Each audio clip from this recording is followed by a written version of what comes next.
Hello दोस्तों, कैसे हैं आप सभी। उम्मीद है आप सभी बहुत अच्छे होंगे, मस्त होंगे और खूब मन लगा करके अपनी पढ़ाई कर रहे होंगे। एग्ज़ाम आपकी जस्ट नज़दीक आने ही वाली है और उम्मीद है आपका रिवीजन भी चल ही रहा होगा।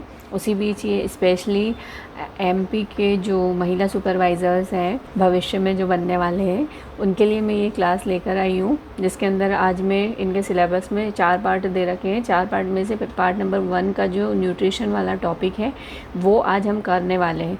अब इस क्लास में आपको क्या क्या मिलने वाला है, तो आपको मिलेगा यहाँ पर पोषण क्या होता है, पोषण की आवश्यकता क्यों होती है, पोषक पदार्थ क्या होते हैं, इससे पोषण की जो परिभाषा होती है वो क्या होती है, पोषण की कमी के क्या कारण होते हैं, पोषण का वर्गीकरण आपको यहाँ पर इस क्लास में देखने को मिलेगा और पोषक तत्व के बारे में, पोषक तत्वों का वर्गीकरण आपको यहाँ इस क्लास में देखने को मिलेगा। संतुलित आहार क्या होता है ये चीज़ आपको देखने को मिलेगी। कैलोरी कितनी पर डे हमको लेना चाहिए, ये चीज़ें आपको इस क्लास में मिलने वाली है। तो अंत तक जो है क्लास में बने रहिए और अगर वीडियो पसंद आता है तो प्लीज़ लाइक करिए और अपने दोस्त के साथ इसको शेयर भी कर सकते हैं। और अगर आज फर्स्ट टाइम ये चैनल देख रहे हैं तो आप इसको सब्सक्राइब भी कर सकते हैं। आइए दोस्तों, स्टार्ट करते हैं आज का वीडियो, जिसमें हम न्यूट्रिशन पढ़ने वाले हैं। तो न्यूट्रिशन जो होता है वो क्या होता है जान लेते हैं थोड़ा सा। तो हमारे भोजन में विभिन्न प्रकार के पोषक तत्व होते हैं, जैसे कि आप लोग सभी जानते हैं क्या क्या होता है हमारे भोजन के अंदर। कार्बोहाइड्रेट होता है, प्रोटीन होता है, फैट होता है, मिनरल, सॉल्ट्स और वाटर। तो ये जो सब सारे जो तत्व है, इन सभी को उचित मात्रा में ग्रहण करने की जो प्रक्रिया होती है उसी को क्या बोला जाता है, पोषण बोला जाता है। अगर एक सिस्टमेटिक इसकी डेफिनेशन के बारे में बात करूं तो आप लोग नोट डाउन कर सकते हैं। मैं बोल रही हूँ, जीवों द्वारा पोषक पदार्थों के माध्यम से अपने शरीर की वृद्धि, विकास एवं अनुरक्षण करने की संपूर्ण प्रक्रिया क्या कहलाती है, आपका पोषण कहलाती है। रिपीट कर रही हूँ मैं, जीवों द्वारा पोषक पदार्थों के माध्यम से अपने शरीर की वृद्धि, विकास एवं अनुरक्षण करने की संपूर्ण प्रक्रिया पोषण कहलाती है। अगर हम यहाँ पर बात करें कि पोषण विज्ञान के जनक किसको बोला जाता है, तो एंटोनी लेवाइजर को बोला जाता है 1770 से 1749 के बीच में। के बाद में हम आगे बात करेंगे कि पोषण क्या होता है। तो पोषण जो होती है वो एक प्रकार की उपापचय क्रिया होती है। पोषण विज्ञान के जनक मैंने आपको बताई दी है। पोषण की हमको आवश्यकता क्यों होती है, तो पोषण की आवश्यकता आप मान सकते हैं ऊर्जा के लिए होती है। किस लिए होती है हमको पोषण की आवश्यकता? पोषण की आवश्यकता ऊर्जा के लिए होती है। उसके बाद शरीर के विकास के लिए होती है, रोगों से लड़ने के लिए होती है, शरीर को तंदुरुस्त बनाए रखने के लिए होती है, दिमाग को तेज करने के लिए होती है। और अगर एक सिस्टमेटिक वे में मैं आपको बताऊं तो 3 चीज़ें मेन आपको याद रखनी है। वृद्धि, ठीक है, फर्स्ट वृद्धि, सेकेंड आप करेंगे विकास और एक थर्ड आप मान सकते हैं अनुरक्षण। तो ये 3 चीज़ मेन है। बाकी ये अपन डेली लाइफ में जो चीज़ें यूज़ करते हैं उसी को यहाँ पर इंक्लूड किया गया। बाकी आगे हम बात करेंगे पोषक तत्वों के बारे में। पोषक तत्व क्या होते हैं, तो पोषक तत्व आप देखेंगे जो कार्बोहाइड्रेट होता है, जिससे भी हमको एनर्जी मिलती है ना, जो हमारे शरीर के लिए फ़ायदेमंद होते हैं, वो सभी हम पोषक तत्व के अंतर्गत उनको इंक्लूड कर सकते हैं। जैसे कि आपके मिनरल्स हो गए, कार्बोहाइड्रेट हो गया, प्रोटीन हो गया, वाटर हो गया, सॉल्ट्स हो गए, फैट हो गई। तो ये सारे पोषक तत्वों के अंतर्गत सम्मिलित किए गए हैं। नेक्स्ट हम बात करेंगे यहाँ पर, अगर हम ये सब देखो, ये बहुत ही सिंपली ये सारा यहाँ पे बनाया हुआ है मैंने, और ये मेरे ही हैंड रिटन नोट्स है जिसके थ्रू मैं आपको बता रही हूँ यहाँ पर।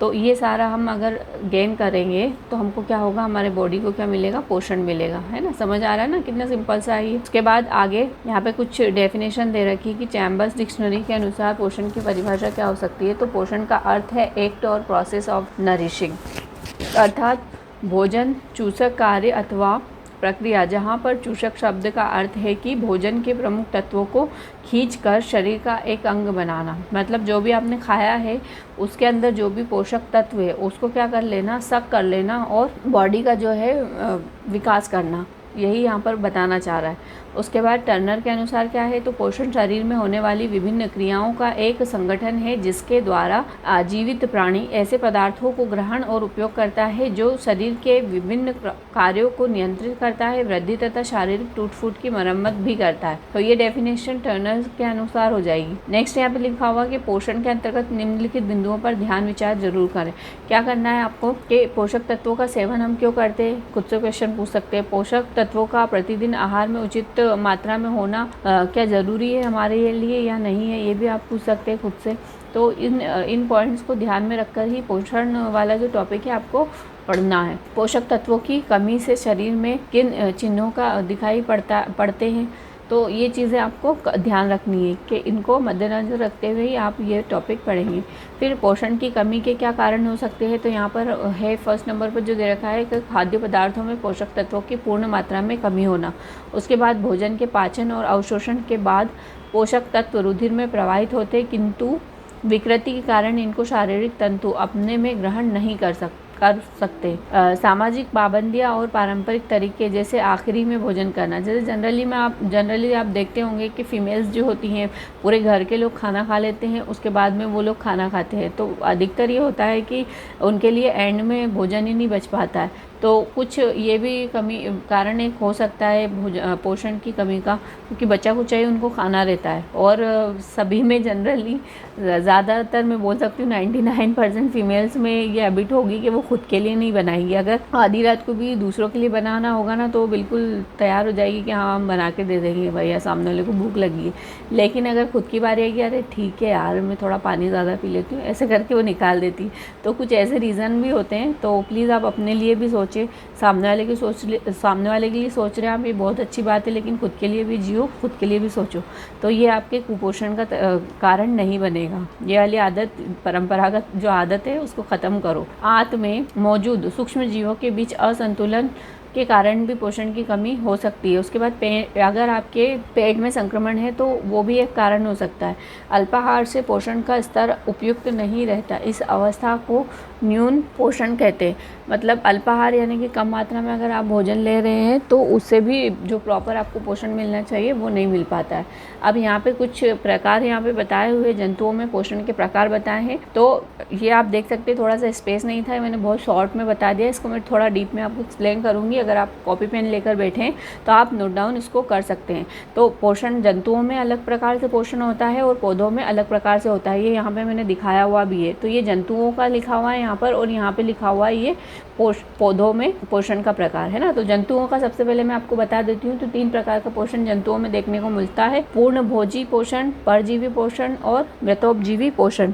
इसको अगर इंग्लिश में बात करें पूर्णभोजी पोषण को, तो इसको बोलते हैं होलोजोइक न्यूट्रिशन, और परजीवी पोषण की बात करें तो इसको बोला जाता है पैरासिटिक न्यूट्रिशन, और थर्ड जो मृतोपजीवी पोषण है इसको बोला जाता है सैप्रोजोइक न्यूट्रिशन, इसको बोला जाता है। तो ये 3 प्रकार देखने को मिलते हैं। अब 3 में भी ये जो पूर्णभोजी पोषण है ना, इसके भी आपको प्रकार देखने को मिलेंगे। यहाँ पर थोड़ा सा इसके बारे में आप सुन लो कि पूर्णभोजी पोषण को प्राणी सम पोषण भी कहा जाता है। क्या बोला जाता है? प्राणी सम पोषण भी बोला जाता है। इस विधि में जंतु भोजन को ठोस रूप में ग्रहण करते हैं और भोजन पौधों तथा जंतुओं से प्राप्त किया जाता है। ये 4 प्रकार का होता है। फर्स्ट आपका शाकाहारी हो जाएगा, फिर मांसाहारी, सर्वाहारी और अपमार्जक। अब शाकाहारी में कौन कौन आ जाएगा? आपका गाय भैंस आदि आ जाएगी। मांसाहारी में आपका शेर, चीता, ये सब आ जाएंगे। सर्वाहारी में मानव और कौवा आ जाएगा। अपमार्जक में चींटी और गिद्ध, है ना। तो ये सब किसके प्रकार थे? पूर्णभोजी के। नेक्स्ट हम बात करेंगे परजीवी पोषण की। तो इस प्रकार के पोषण में एक जंतु किसी अन्य जंतु से स्थायी या अस्थायी संपर्क बनाकर उससे भोजन प्राप्त करता है। या तो वो परमानेंट वहाँ पर रहने लगेगा, या फिर कभी कभी थोड़े टाइम के लिए वो वहाँ पर रहेगा और पोषण प्राप्त करेगा किसी अन्य जीव पर, या बोल सकते हैं हम, है ना। तो इस प्रकार का जो पोषण होता है वो परजीवी पोषण कहलाता है। और जो इसमें परजीवी पोषण, जैसे कि कोई फिश है, बड़ी वाली फिश है, आप देखेंगे यहाँ पर कोई बड़ी फिश है, तो इसके ऊपर जो है अगर कोई छोटी फिश यहाँ पर अटैच होकर के पोषण ले रही, तो इसको क्या बोलेंगे? ये आपका पैरासाइट हो जाएगा। अगर आप साइंस के स्टूडेंट हैं तो आप ज़रूर समझते होंगे इस चीज़ को। तो ये क्या हो जाएगा? पैरासाइट हो जाएगा। और जिससे भी ये भोजन प्राप्त कर रही है, तो इसको क्या बोला जाता है? इसको होस्ट बोला जाता है ना। तो ये किस में देखने को मिलता है आपको? परजीवी पोषण में आपको ये चीज़ देखने को मिलती है ना। इसमें एग्जाम्पल थोड़ा सा, इसके भी 2 टाइप होते हैं, पहले वो देख लेते हैं अपन। क्या है? एक्सटर्नल पैरासाइट और एक होता है इंटरनल पैरासाइट। यानी कि एक्सटर्नल यानी कि जो फिश है, अपन देख रहे हैं यहाँ पर फिश देख रहे हैं, बड़ी वाली जो फिश है, इसके बाहर अगर कोई पैरासाइट अटैच होकर के पोषण या न्यूट्रिशन गेन करता है, तो इस प्रकार का जो पोषण होता है उसको हम क्या बोलेंगे? पैरासाइट या बाह्य परजीवी पोषण बोलेंगे। और अगर ऐसा ही अगर हम दूसरी तरीके से बात करें कि इसके बॉडी के अंदर अगर ये वाली फ़िश पहुंच गई है और वहाँ से ये न्यूट्रिशन गेन कर रही है इसके अंदर से। तो इसको हम बोल सकते हैं, सॉरी फिश तो नहीं, गोल कृमि वगैरह जो होते हैं, स्कैरिस वगैरह होते हैं, आप ह्यूमन बॉडी में भी देख सकते हो। तो इस प्रकार का जो पोषण होता है वो क्या करते हैं, अपनी आंतों से अटैच हो जाते हैं और वहाँ से न्यूट्रिशन लेते हैं। तो उसको आप क्या बोलेंगे, बॉडी के अंदर है इसलिए उसको बोलेंगे इंटरनल पैरासाइट, है ना। तो आंतरिक परजीवी पोषण उसको बोला जाएगा। तो ये परजीवी पोषण के प्रकार हो गए। उसके बाद अगले बात करते हैं हम मृतोपजीवी पोषण की। तो मृतोपजीवी पोषण यानी कि मृतोप से ही आपको समझ आ रहा है कि मरे हुए जो जीव होते हैं उनसे पोषण प्राप्त करना, उनको क्या बोला जाता है, मृतोपजीवी पोषण। थोड़ा सा देख लेते हैं इसमें। मृतोपजीवी पोषण के अंतर्गत कुछ जंतु मृत जंतुओं एवं पौधों के शरीर से तरल कार्बनिक पदार्थों के रूप में भोजन का अवशोषण करते हैं और ये जीव मृतोपजीवी अथवा मृतजीवी कहलाते हैं। मतलब मरे हुए जीवों को ये खाते हैं या पौधों को खा करके अपना गुजारा करते हैं और पोषण वहाँ से प्राप्त करते हैं। तो उसको मृतोपजीवी कहा जाता है, पोषण कहा जाता है। और ये एक तरह से अपघटक का भी कार्य कर रहे हैं यहाँ पर, है ना। तो इसके एग्जाम्पल आप देखेंगे अगर तो बैक्टीरिया हो जाएंगे, आपके कवक हो जाएंगे, मशरूम, सूक्ष्म जीव, माइक्रो ऑर्गेनिज्म जो होते हैं, ये सारे इसके एग्जाम्पल हो जाएंगे मृतोपजीवी के। तो ये तो हमने बात की अभी जंतुओं में पोषण की, पोषण के प्रकार की। और अब आगे बात करते हैं हम पौधों में। तो पौधों में जो पोषण के प्रकार होते हैं वो आप देखेंगे यहाँ पे दो प्रकार आपको देखने को मिलेगा। एक तो आपको मिलेगा स्वपोषी पोषण, स्वपोषण या स्वपोषी पोषण भी बोल सकते हैं इसको, ऑटोट्रोपिक न्यूट्रिशन इसको इंग्लिश में बोला जाता है। और परपोषी या विषमपोषी पोषण जिसको बोला जाता है हेटरोट्रोपिक न्यूट्रिशन, है ना। तो इसके अंदर जो आपको ऑटोट्रोपिक न्यूट्रिशन है ये वाला जो है दो प्रकार का देखने को मिलता है। एक तो प्रकाश स्वपोषी हो जाएगा और एक होता है रासायनिक स्वपोषी। इसमें पहला स्वपोषी पोषण के थोड़ा सा देख लीजिए आप डेफिनेशन। जब पौधे अपना भोजन स्वयं प्रकाश संश्लेषण की मदद से बनाते हैं तो यह स्वपोषी पोषण कहलाता है। यानी कि जो ग्रीन प्लांट्स होते हैं, आप सभी ने देखा होगा, जनरली जो फोटोसिंथेसिस की प्रोसेस होती है उसके थ्रू ये क्या करते हैं, अपना न्यूट्रिशन गेन करते हैं सनलाइट में, है ना। तो उसको खुद के लिए भोजन खुद ही बना रहे, तो उसको इसीलिए स्व वर्ड जो है यहाँ पर यूज़ किया गया है। तो ये हो जाएगा स्वपोषण। इसके यहाँ पे दो प्रकार दिए हुए हैं। प्रकाश स्वपोषी, ये पौधे हरे होते हैं तथा पर्णहरित की सहायता से प्रकाश की उपस्थिति में, थोड़ा सा टाइप्स आपको यहाँ पे बता देती हूँ। फर्स्ट क्या है, प्रकाश स्वपोषी, स्वपोषी। एक प्रकाश स्वपोषी, है ना, ये तो फर्स्ट टाइप हो गया इसका। और सेकंड टाइप है इसका रासायनिक स्वपोषी, ये सेकंड टाइप हो जाएगा इसका। तो दो टाइप आपको यहाँ पे देखने को मिले। प्रकाश स्वपोषी में क्या होता है, ये हरे पौधे होते हैं तथा पर्णहरित की सहायता से क्या करते हैं, प्रकाश की उपस्थिति में वायुमंडल से कार्बन डाइऑक्साइड तथा भूमि से जल लेकर कार्बनिक भोज्य पदार्थ बना लेते हैं। इस क्रिया को प्रकाश संश्लेषण कहते हैं। और कुछ छोटे हरे पौधे बड़े बड़े वृक्षों की शाखाओं पर उगते हैं परंतु ये अपना भोजन स्वयं बनाते हैं, इन्हें अधिपादप कहते हैं। जैसे कि ऑर्किड का जो होता है पौधा, वो आप देख सकते हैं इसके एग्जाम्पल में। और सेकंड नंबर पर जो इसका टाइप था वो रासायनिक स्वपोषी, मैंने आपको बताया। तो इसमें कुछ बैक्टीरियाज अपना जो भोज्य पदार्थ होते हैं उनको प्रकाश की अनुपस्थिति में भी बना लेते हैं। ये भोज्य पदार्थों के संश्लेषण के लिए कुछ अकार्बनिक पदार्थों के जैविक ऑक्सीडेशन से प्राप्त ऊर्जा को ही प्रकाश ऊर्जा के स्थान पर प्रयोग में लाते हैं। इस प्रकार इस क्रिया में क्या होता है, रासायनिक ऊर्जा के प्रयोग द्वारा संश्लेषण होता है। अतः इस प्रकार की जो क्रिया होती है उसको क्या बोला जाता है, रासायनिक संश्लेषण बोला जाता है। फॉर एग्जाम्पल नाइट्रोसोमोनास, है ना, इसका एग्जाम्पल आप नोट कर सकते हैं। नाइट्रोसोमोनास जो होता है, नाइट्रोसोमोनास, इसका एग्जाम्पल आप देख सकते हैं। और नाइट्रोसोकोकस, तो इनमें आपको इस तरह का जो है पोषण प्रक्रिया देखने को मिल सकती है। नेक्स्ट हम बात करेंगे विषमपोषी पोषण या फिर परपोषी पोषण, जो सेकंड नंबर का हमारा था टाइप्स। इसको हेटरोट्रोपिक न्यूट्रिशन भी बोला जाता है ना। और इसमें एनिमल्स के थ्रू क्या होता है, कार्बन डाइऑक्साइड को मुक्त किया जाता है, और इसमें प्लांट्स के थ्रू O2 को मुक्त किया जाता है। इसमें क्या होता है, परपोषी पोषण या विषमपोषी पोषण के अंतर, इसमें पौधे स्वयं भोजन का निर्माण नहीं करते बल्कि अपने भोजन के लिए दूसरे जीवों पर और पौधों पर क्या करते हैं, निर्भर रहते हैं। ये जो है इसके प्रकार आप देख सकते हैं, परजीवी पौधे, मृतोपजीवी पौधे और कीटभक्षी पौधे, और फोर्थ नंबर पर है सहजीवी पौधे। तो 4 प्रकार आपको यहाँ पर देखने को मिलेंगे। मोटा तौर पर अगर हम देखें तो 4 टाइप्स देखने को मिलेंगे। मैं स्पीक कर रही हूँ यहाँ पे, अगर आप चाहें तो नोट कर सकते हैं। परजीवी पौधे, इसका एग्जाम्पल आपको देखने को मिलेगा अमरबेल और रैफ्लिसिया जो होता है वो इसका एग्जाम्पल है। और सेकेंड टाइप इसका हो जाएगा मृतोपजीवी पौधे, मोनोट्रोपा यूनिफ्लोरा। और थर्ड हो जाएगा यहाँ पर कीटभक्षी पौधे, जिसके अंदर आप पिचर प्लांट या निपैंथीज जो घटपर्णी होते हैं ना वो।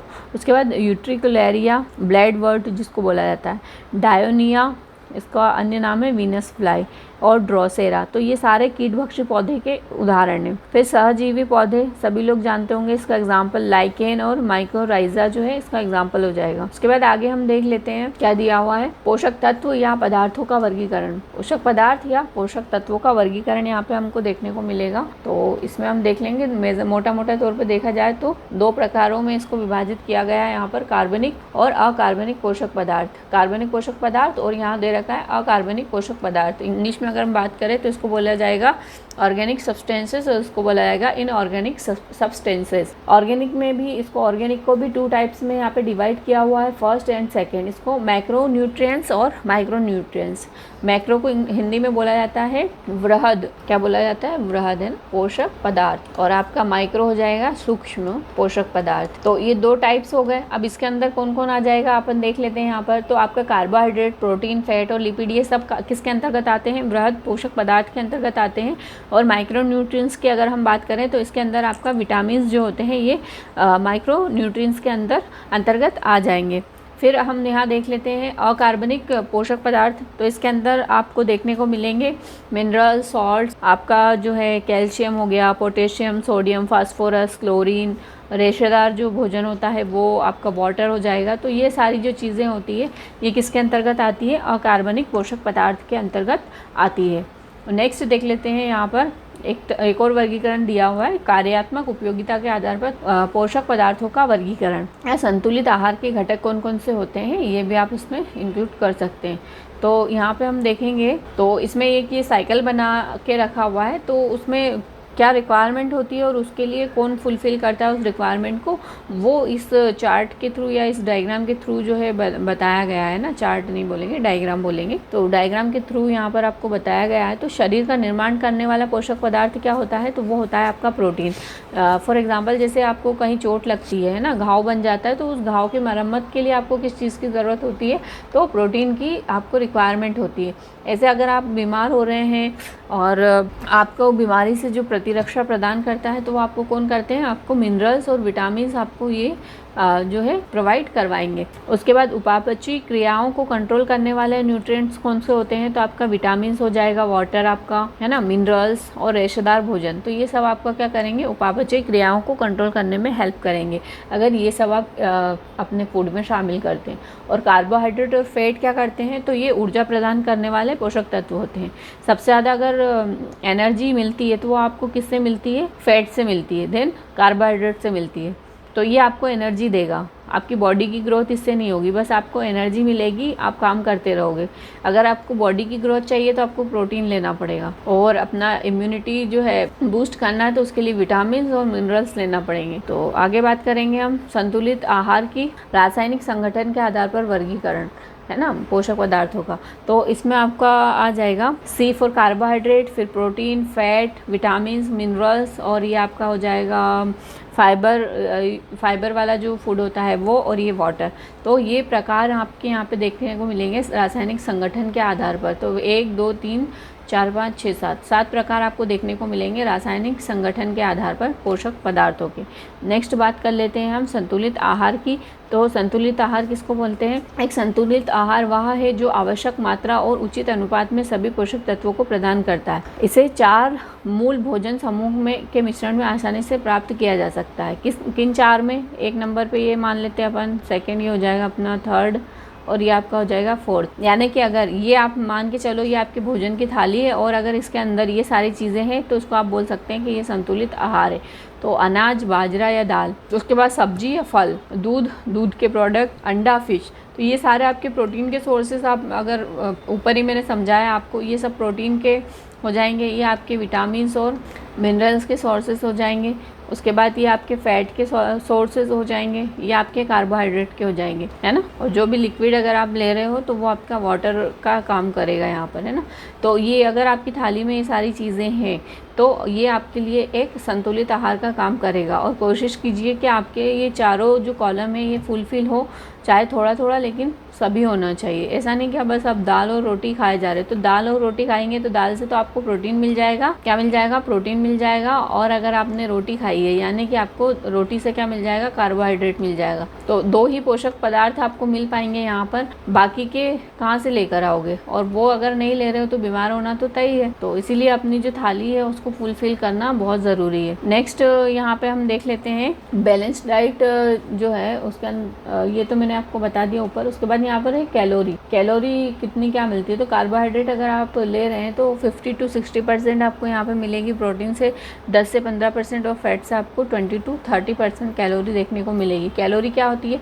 कैलोरी भोजन के ज्वलन से उत्पन्न उष्ण मात्रा है। कैलोरी की मात्रा निर्धारित करते समय व्यक्ति की आयु, लिंग, जलवायु और उसकी जो है क्रियाशीलता है ना, इसको आप लिख लो, क्रियाशीलता शरीर की आकृति और शारीरिक प्रतिक्रियाओं की स्थिति को ध्यान में रखते हुए इसको मेज़र किया जाता है। यानी कि जो कैलोरी होती है वो अलग अलग कैटेगरीज के लोगों के लिए अलग अलग हो सकती है। जैसे यहाँ पे मैंने नीचे थोड़ा सा डिस्क्राइब किया हुआ है इसको कैटेगरी वाइज। तो अगर कोई पुरुष है तो उसको ये जो है ना, ये कैलोरी की मात्रा है, उसको कितनी कैलोरी की आवश्यकता होती है मैं यहाँ पे लिख देती हूँ थोड़ा सा। ये कैलोरी है ना, क्या है ये? कैलोरी। तो 2500 कैलोरी की आवश्यकता होती है एक सामान्य पुरुष को, यहाँ पे देख लेते हैं। और महिला, जो सामान्य महिला है उसको 1900, धात्री अवस्था, और ये अलग अलग जो है इसकी यहाँ पे क्लासिफिकेशन किए हुए हैं। तो इसमें अगर हम देखते हैं, एक पुरुष है तो अगर वो हल्का कार्य करता है तो उसको एक दिन में कितनी कैलोरी की आवश्यकता होती है? तो उसको 2425 किलो कैलोरी की आवश्यकता होगी पर डे, है ना, एवरी डे यहाँ पे लिखा हुआ है। और ये सभी के लिए फॉलो किया जाएगा इधर। फिर साधारण कार्य अगर कोई कर रहा है तो उसको 2825 किलो कैलोरी की आवश्यकता होती है। और अगर कोई भारी कार्य कर रहा है तो उसको 3800 किलो कैलोरी की आवश्यकता होती है प्रतिदिन। ये पुरुष की बात कर रहे हैं। उसके बाद अगर हम महिला की बात करें तो एक जनरल फीमेल जो कुछ काम वाम नहीं करती तो उसको कितना ज़रूरत होती है? 1900 किलो कैलोरी की आवश्यकता उसको होती है। और अगर हल्का कार्य करने वाली फीमेल है तो उसको 1875 किलो कैलोरी की आवश्यकता होती है। और साधारण कार्य करने वाली अगर कोई महिला है तो उसको 2225 किलो कैलोरी की आवश्यकता होती है। भारी कार्य करने वाली महिला है तो उनको 2925 किलो कैलोरी की आवश्यकता होती है। और अगर ये महिला गर्भावस्था में है तो इसमें आप इंक्लूड कर देंगे 1900 में प्लस 300, यानी कि उसको लगभग 2200 किलो कैलोरी की आवश्यकता होगी एवरी डे। उसके बाद धात्री अवस्था में अगर कोई है, दूध पिलाने वाली कोई माता है तो उसको 0 से 6 महीने का अगर उसका बच्चा है तो उसको इसके अंदर प्लस 550 आप किलो कैलोरी ऐड करके उसको देख सकते हैं। तो इतनी कैलोरी उसको एवरी डे रिक्वायरमेंट होती है। और शिशु की अगर बात करें 0 से 6 महीने के तो उसको 108 किलो कैलोरी की आवश्यकता होती है प्रतिदिन। और 7 से 12 महीने का अगर कोई शिशु है तो उसको 980 किलो कैलोरी आवश्यक होती है प्रतिदिन। और बालक की अगर बात करें, बालक 1 से 3 साल का अगर है तो उसको 1240 किलो कैलोरी आवश्यक होती है प्रतिदिन। और 4 से 6 साल का अगर है तो उसको 1690 किलो कैलोरी आवश्यक होती है। और 7 से 9 साल का अगर बच्चा है तो 1950 किलो कैलोरी उसको आवश्यक होती है पर डे। नेक्स्ट यहाँ पे देखेंगे हम लड़के के लिए, यानी कि उसकी एज कितनी है? 10 से 12 साल का अगर कोई लड़का है तो उसको 2190 किलो कैलोरी की आवश्यकता होती है प्रतिदिन। 13 से 15 वर्ष का अगर बालक है तो उसको 2450 किलो कैलोरी की आवश्यकता होती है। और अगर 16 से 18 साल का कोई बालक है तो उसको 2640 से किलो कैलोरी की आवश्यकता होती है। और ये कैलोरी से भी क्वेश्चन देखने को मिल सकते हैं आपको, इसीलिए पर्टिकुलर जो क्लासिफिकेशन किया हुआ है एज के अकॉर्डिंग तो वो भी आप देखते हुए जाएँ, आपको एग्जाम में काफ़ी हेल्प होगी इस वाली टेबल से। लड़कियों को कितनी आवश्यकता होती है? तो 10 से 12 साल की अगर लड़की है तो उसको 1970 किलो कैलोरी की आवश्यकता होती है। 13 से 15 साल की अगर कोई बालिका है तो उसको 2060 किलो कैलोरी की आवश्यकता होगी प्रतिदिन। और 16 से 18 साल की अगर वो है तो भी उसको 2060 किलो कैलोरी की आवश्यकता होगी प्रतिदिन। नेक्स्ट हम यहाँ पर थोड़ा सा जो है देखेंगे बैलेंस डाइट के अंतर्गत कुछ दाल वगैरह का कुछ डिवाइड करके बताया कि किससे कितना एनर्जी मिलती है, तो वो भी देख लेते हैं हम। उसके पहले यहाँ पर कुछ फुल फॉर्म लिखे हुए हैं मैंने, NRI। तो इसका फुल फॉर्म यहाँ पर क्या है? Nutrient requirement for Indians. और ये RDA है ना, RDA का फुल फॉर्म, ये फुल फॉर्म भी आपको पढ़ना है कुछ इस प्रकार के अगर आपको देखने को मिलता है। RDA का फुल फॉर्म क्या होता है? रिकमेंडेड डाइटरी अलाउंसेस, तो ये इसका होता है। उसके बाद ये EAR, इसका क्या होता है, तो एस्टिमेटेड एवरेज रिक्वायरमेंट्स। तो ये कुछ फुल फॉर्म थे जो आप पढ़ लेंगे, तो अगर ऐसा क्वेश्चन फुल फॉर्म से रिलेटेड देखने को मिले तो आप कर पाएँ उसको। ICMR ने संतुलित भोजन के लिए एक चार्ट दिया है जिसमें किसी आहार को दिन भर में कितना खाना है वह इस प्रकार स्पष्ट है। ICMR के अनुसार ये टेबल बनाई हुई है ना, तो ये फूड का कैटेगरी है। इधर एवरीडे कितना खाना है आपको और कितना एनर्जी आपको ये खाने से मिलेगी। तो अगर आप अनाज लेते हैं 270 ग्राम आपको एवरीडे लेना है, उससे आपको 45% एनर्जी मिलेगी। दाल या मीट अगर आप ले रहे हैं 90 ग्राम के आसपास, तो आपको 17% उससे एनर्जी मिलेगी। उसके बाद में दूध या डेयरी प्रोडक्ट अगर आप ले रहे हैं 300 ग्राम प्रतिदिन, तो आपको 10% जो है एनर्जी मिलेगी। वेजिटेबल्स अगर आप ले रहे हैं 350 ग्राम प्रतिदिन, तो आपको 5% जो है आपको यहाँ पर एनर्जी मिलेगी। फ्रूट्स अगर आप ले रहे हैं 150 ग्राम के आसपास प्रतिदिन, तो आपको 3% एनर्जी मिलेगी। अगर नट्स और सीड्स आप ले रहे हैं 20 ग्राम पर डे, तो आपको 8% एनर्जी मिलेगी। घी बटर तेल अगर आप ले रहे हैं 27 ग्राम के आसपास पर डे, तो 12% आपको एनर्जी यहाँ से मिलेगी। ICMR का फुल फॉर्म देख लीजिए आप, Indian council of medical research.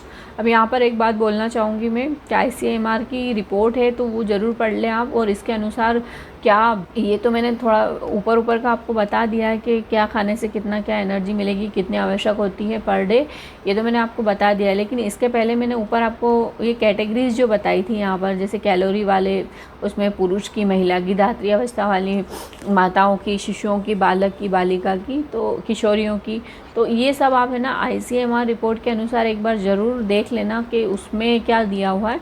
तो वहाँ से भी, इस वाली रिपोर्ट से भी आपको क्वेश्चन देखने को मिल सकते हैं आपके एग्ज़ाम में, तो वो ज़रूर आप पढ़ लेना। और आगे हम देख लेते हैं पोषक तत्वों का क्या महत्व है यहाँ पर, क्यों ले आखिर हम पोषक तत्व, क्या महत्व है। तो हमारी इम्यूनिटी को स्ट्रॉन्ग करने के लिए ये हमारे लिए आवश्यक हो जाते हैं, स्वस्थ बॉडी के लिए हमारे लिए आवश्यक हो जाते हैं, शरीर को पोषण देने के लिए, ऊर्जा देने के लिए ये हमारे आवश्यक होते हैं, शरीर की ग्रोथ और डेवलपमेंट के लिए भी ये आवश्यक हो जाते हैं। उसके बाद यहाँ पर पोषण, संक्रमण तथा स्वास्थ्य दे रखा है, एक सब हेडिंग दे रखी है। इसके अंदर क्या पढ़ना है हमको, समुचित आहार न लेने के कारण इम्यूनिटी में कमी आती है एवं बार बार इन्फेक्शन का खतरा बना रहता है। मतलब कि अगर आप पोषण कम मात्रा में लेते हो तो आपके ऊपर, आपके शरीर के ऊपर, आपके स्वास्थ्य के ऊपर क्या इफेक्ट पड़ेगा, वही पॉइंट्स यहाँ पर क्लियर होने वाले हैं आपके। समुचित आहार न लेने के कारण बहुत ज़्यादा इम्यूनिटी में कमी आती है और बार बार इन्फेक्शन का खतरा बना रहता है। समुचित आहार लेने तथा संक्रामक रोग के कारण बच्चों का विकास बाधित हो जाता है, खासकर उनकी इम्यूनिटी को नुकसान होता है और आपके एनीमिया की जो प्रॉब्लम होती है उससे ग्रसित हो जाते हैं बच्चे। उसके बाद कुपोषण संक्रमण इसी प्रभाव या इसके जैविक परिणाम के कारण होता है, यानी कि पोषण की कमी से ही होता है कुपोषण। इस प्रकार कुपोषण के कारण संक्रमण बढ़ता है, संक्रमण के कारण कुपोषण। फिर आप जो है पोषण की कमी को कैसे दूर कर सकते हैं, एक मध्यम या गरीब वर्ग का, निम्न वर्ग का जो है परिवार, वैसे तो गवर्नमेंट कई सारी स्कीम चला रही है इसके लिए, लेकिन अगर आप खुद भी अपना मंथली प्लान अगर बना के चल रहे हो अपने खाने का, तो आप कम खर्च में कैसे अधिक से अधिक पोषण प्राप्त कर सकते हो, उसके कुछ टिप्स यहाँ पर बताए हुए हैं। तो आहार की जो योजना सोच विचार कर आपको बनानी चाहिए और खाद्य पदार्थों को चयन विवेकपूर्ण होना चाहिए ताकि उपलब्ध बजट में ही अधिकतम पोषण प्राप्त किया जा सकता है। मांस की तुलना में क्या होता है, दालें प्रोटीन का सस्ता स्रोत जो है होती है, यानी कि अगर कोई सोचता है कि नहीं प्रोटीन लेना है तो हमको मीट ही खरीदना पड़ेगा, हमको चिकन ही खरीदना पड़ेगा, तो ये चीज़ें तो महंगी आती है। लेकिन अगर हम देखें इसका कम पैसों में भी या कम खर्च में भी हम प्रोटीन गेन कर सकते हैं, तो उसका हमारे पास एक और सोर्स क्या हो जाता है, दालें। यानी कि दालों का अधिक से अधिक सेवन करते हैं तो हमको प्रोटीन की जो है पूर्ति हो जाएगी और हमारा खर्च भी बचेगा। उसके बाद घरों में छोटे बगीचे बनाए जाएं जिससे सब्जियां और फलों को उगाया जाए। हर घर में अगर छोटी छोटी बगियां होंगी, सब्जियां फल फ्रूट वहीं पर लगेंगे, तो उनको जो है यहाँ से भी पैसा बच सकता है और एक ऑर्गेनिक जो चीज़ उनको मिलेगी उसका मज़ा ही एक अलग होगा, और इनको लेने से इनको क्या हो जाएगा, विटामिन्स और मिनरल्स जो पोषक पदार्थ हैं इनकी कमी जो है दूर हो जाएगी। उसके बाद अन्न दाल का 3:1 के अनुपात में 3:1 के अनुपात में यूज़ करना चाहिए। मतलब कि अन्न और दाल का जो रेशो रहना चाहिए ना, मतलब अन्न इतना होना चाहिए और दाल इतना होना चाहिए। इस प्रकार सम्मिश्रण से पशुजन्य आहार से जो प्राप्त प्रोटीन की समतुल्य गुणवत्ता वाला प्रोटीन प्राप्त होता है, यानी कि जो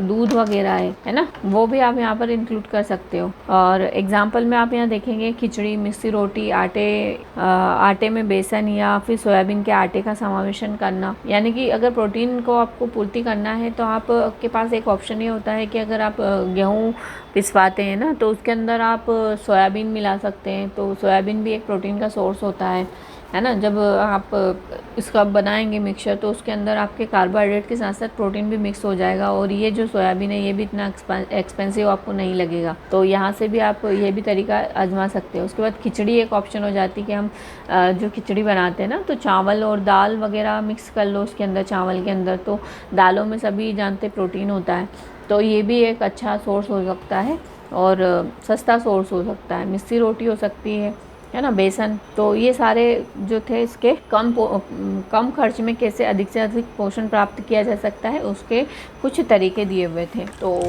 यहीं पर हमारा जो टॉपिक है ये समाप्त होता है। उसके बाद हम आगे मिलेंगे कार्बोहाइड्रेट, प्रोटीन, विटामिन, इन सब की डिटेल्ड वीडियो के साथ नेक्स्ट वीडियो में। तब तक के लिए अपना जो रिवीजन है अच्छे से करते रहिए। क्लास कैसी लगी आपको कमेंट करके ज़रूर बताएं, और अगर चैनल पर नए हैं तो उसको सब्सक्राइब भी कर सकते हैं, आप अपने दोस्तों के साथ शेयर कर सकते हैं। कुछ भी डाउट अगर आपको लग रहा है तो आप कमेंट करके ज़रूर बताएं। मिलते हैं नेक्स्ट वीडियो में, तब तक के लिए अपना ध्यान रखिए। Take care, bye bye.